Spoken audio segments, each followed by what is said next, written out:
Bwana Yesu asifiwe. Wapendwa wana KKT wenzangu, napenda kuwasalimu kwa jina lake Yesu Kristo.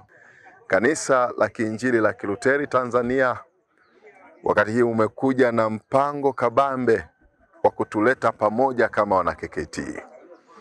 Na katika mpango mzuri ulioandaliwa kwa ajili yetu, mpango wa marathon kwa afya yako, marathon kwa mazoezi makini.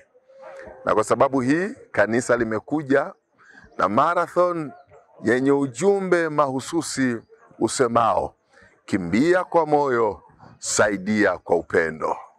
Unapokimbia, yako mambo mengi unaweza kuyagusa. Jamii yetu ya Kitanzania inakabiliwa na mambo mengi.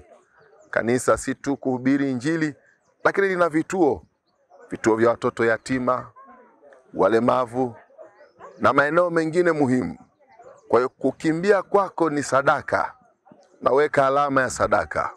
Na mimi nitumie fursa hii kukukumbusha usikose kwenye mbio hizi muhimu za KKT tarehe 21 mwezi wa 6. Unajua ni wapi? Arusha. Mji mzuri, mji wa raha. Karibu sana Arusha. Lakini pia kwa wale ndugu zangu wa Dayosisi ya Kaskazini Mashariki, wana KKT wenzangu, tusikose kwenda Arusha. Mimi nitakwenda Arusha. Wewe je? Karibu Arusha. Mungu akubariki sana.